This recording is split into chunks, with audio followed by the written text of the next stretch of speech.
If your role changed tomorrow, would you have options or uncertainty? BATNA is a superpower for negotiators. It's also a superpower for your career. Welcome to How to Get What You Want. This podcast is for driven women ready to claim their goals and navigate their careers with clarity and confidence. Join me as we explore real stories, tools, and strategies to help you steer your career exactly where you want to go. Let's get started on helping you get what you want. Hey, friend, I am so glad that you made the choice to be here today. And in fact, I'm going to say hi to my friend Kat. She always talks about how this is in her ear every week. So I'm so glad you're here along with Kat. I love the topic of options. And that's what this is all about today. I want to challenge you. What are your options? And I want you to really think about that. What are your options in everything that you do? Before I jump in, I want to tell you that I have some great cohorts, the Career Level Up cohorts that I lead, a 6-month commitment.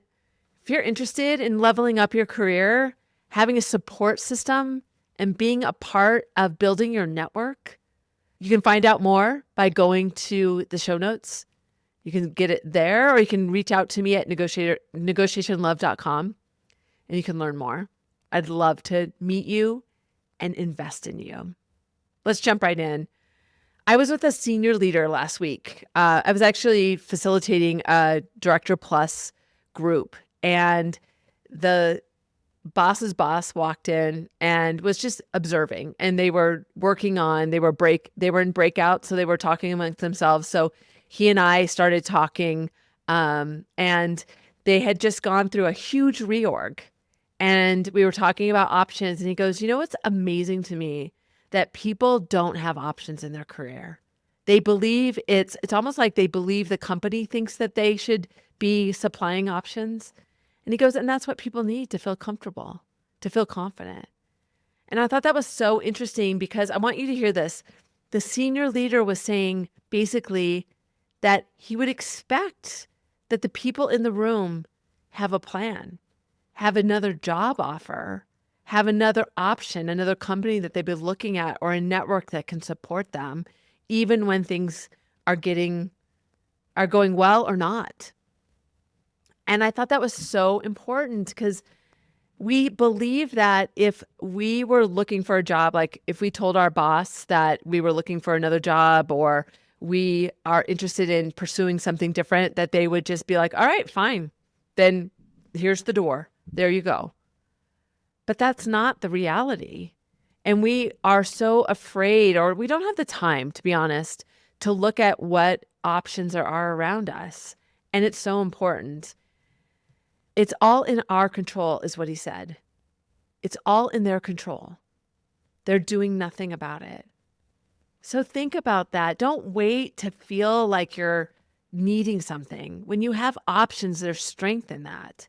I remember when I went to the negotiation course that I took at Harvard, the BATNA slide, in day 1, slide 2 was all about options. A negotiator understands that having options is such an important aspect of the deal. So BATNA is your best alternative to a negotiated agreement. It's simply, what if this doesn't work out? BATNA is simply, what if this doesn't work out? It's not about leaving. It's about having choices so that you have the confidence to stay and really invest in your own self, your career. I think it's so important. Your boss is responsible to make you successful in your role. But it's up to you to really think about, what do you want in your career? What experience do you want? What exposure do you want? What's next for you? If you interviewed with another company and they gave you an offer, you could say no. You don't have to take it. I had a client who said, I got approached by a recruiter. Should I talk to them? Yes. You don't have to say yes. See what's out there. See what the options are. When we have options, we feel more comfortable. So don't wait, especially in times where there's pressure on the outside, when there's changes in the organization. That's the time to go, okay, what's my options? What do I need to do? Even if you've taken your eye off the ball and you haven't been doing it, do it now. When you expose your options, you increase your confidence in doing what you do. And it not only increases your confidence, it makes you more satisfied in the role that you're in.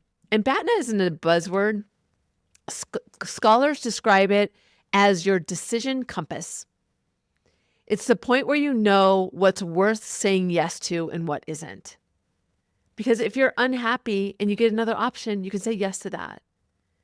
If you're happy and you get another option, you can say no. That's why negotiators spend time strengthening it long before they have to use it. And bluffing is not a strategy.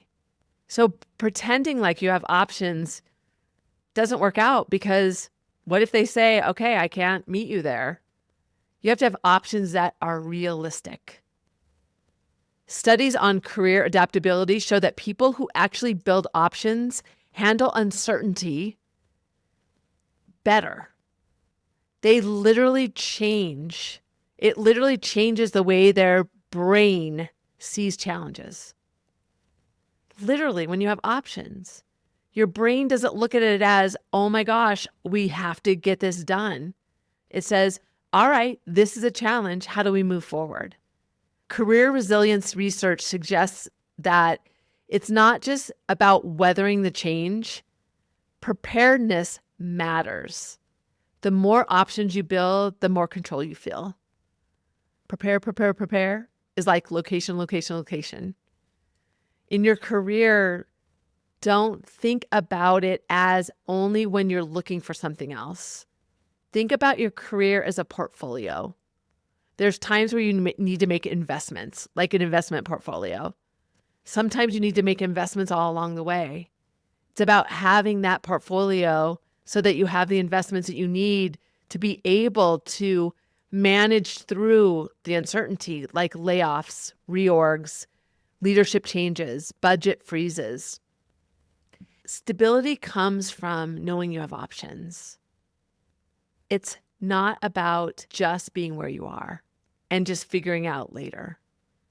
There's so many people that I work with on a regular basis say, when I'm done with this role, I'm going to start thinking about what's next for me. Why not think about what's next for you now?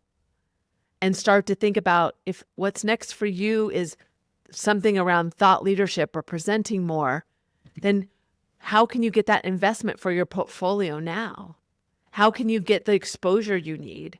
Maybe it's the people you need to get to know, the relationships you need to build, the experiences that you need to foster, the reps that you need to move through.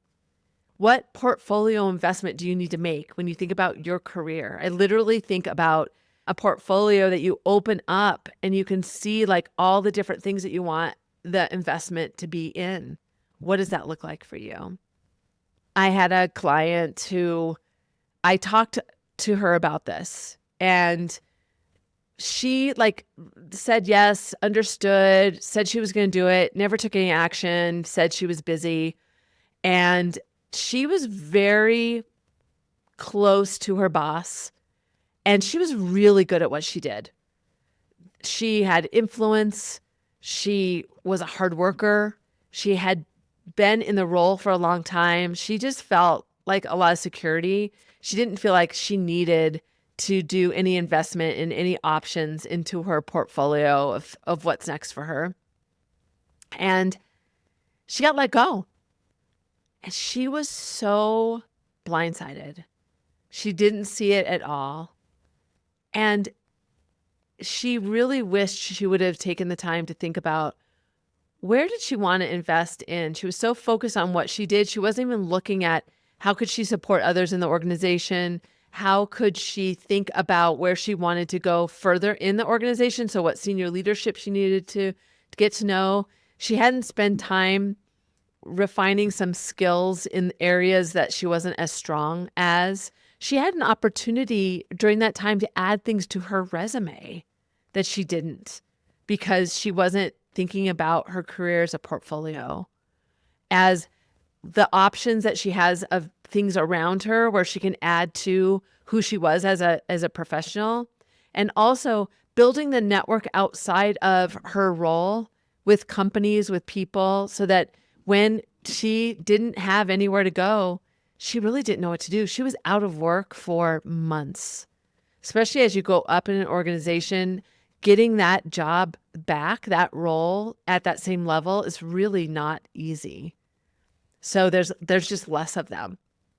So she was really, I felt bad for her because she hadn't done the investment in herself. She understood at an academic level that it was really important, but until the pavement, when the rubber hits the road, that's what it was. I got that one. When the rubber hit the road, she didn't realize it was too late. She didn't do what she needed to do to get herself there. So I want you to think about this. It's important to find the time to think about your options. Where do you want to invest in your portfolio to be a better in your career? Where do you want to go next? And what relationships, who are you connecting with? Where would you go next? Think about it. If a recruiter calls, answer. So here's some 3 things I want you to really think about. One is start building those internal options. Think about, how interesting would it be for me to know what it's like to be in the sales or part of the organization, even if you're in finance? Why not? Start building those relationships, getting curious. Would I be good at this? Would I want to do this? Start thinking about stretch assignments. Where can you go beyond what you're doing? Maybe it's for exposure into a broader view of the organization. Maybe it's leading a project that is way beyond anything you've done. What are the assignments that you may need to raise your hand and say, I'll do? Just taking on stretch assignments increases your confidence in your abilities. So why can't you just make that investment? It's a double. It's experience and confidence. You get 2 for 1. Leading without a title, we get so stuck on, this is my role, this is my boundary. How can you step beyond that? Say yes to visibility, not just to workload. Where do you need to get some more visible meetings, exposure, connection? Options don't always mean leaving. Investment can be investing in your career where you are. That allows you to have additional options as well. So start by building that internal portfolio, those options for you. 2 is that external options. What are those things that you want to do outside? Give yourself some time to think about, I want to be on more panels. Maybe it's industry conferences. Maybe it's, I want to meet more people in different parts of my industry. I want to understand what it's like to work in their company. Just knowing a little bit more about the culture of a company helps you understand that if you lost your job, it's like, well, I'd want to work here. Just knowing though that the optics around where you would go gives you options, because it's not just a black hole that'll work for anybody in any industry. So thinking about, where do you need to build that network? Who do you need to know that in those places? What do you want to know? Start asking people, what's the culture like? Do you love where you work? Do you love what you do? Why? Spending some time building your network just out of curiosity of understanding what it's like to live outside. That gives you options. It helps you see beyond where you are so that you're not in a scarcity mindset where you're only looking at it from the lens where you sit. That's what this is all about, is expanding that lens.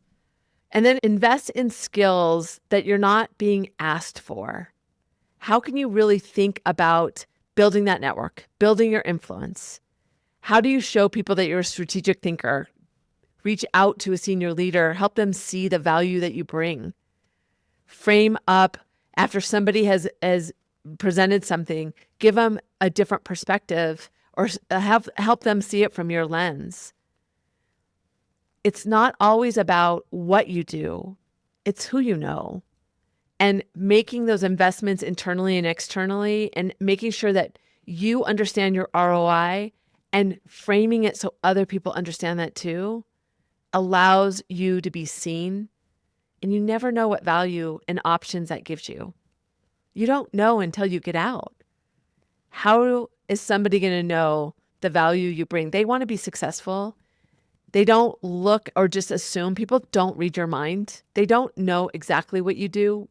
We think people see us all the time exactly as we are, but we need to remind them.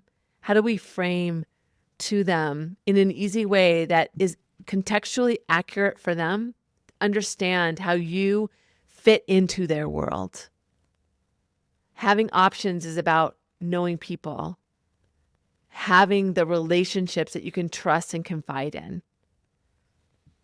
So those are all really important. Investing in yourself, your internal options, investing in your external options, and then really building the skills and the relationships that you need to in the role that you're in. Your next role may not be one that's advertised. It may be something that's developed for you. How are you going to do that if you don't invest or raise your hand? Here's the truth. Your company is not planning your career journey. You may think they are. They're not in the back room doing that. That's up to you.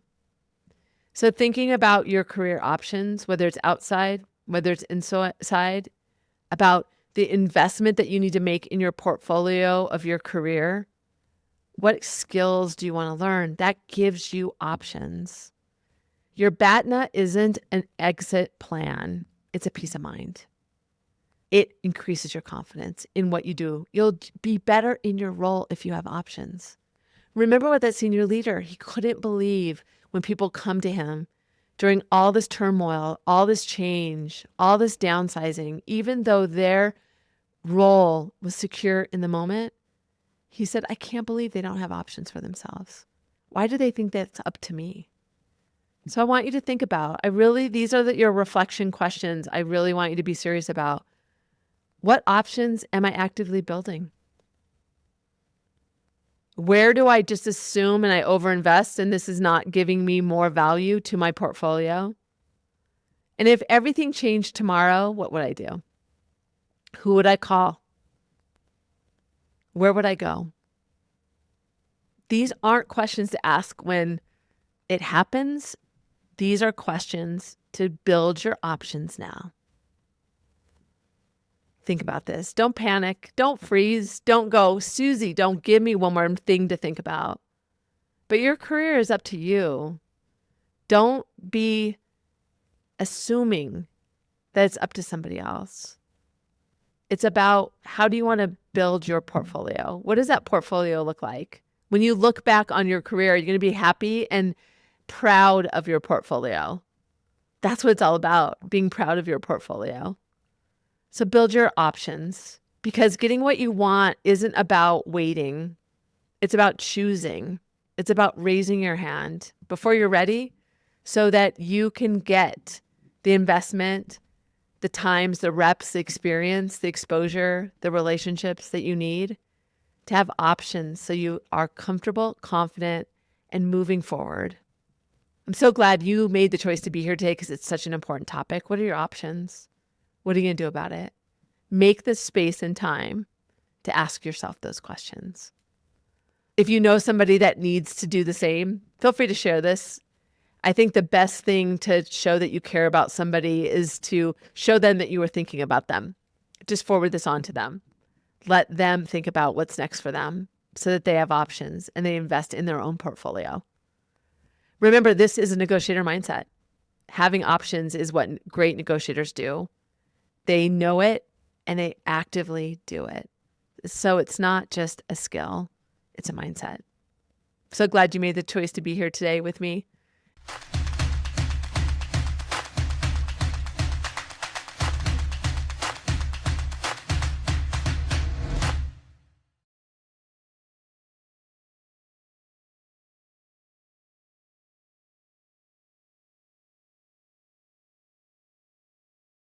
Until next time, I'm Susie. I'll see you then.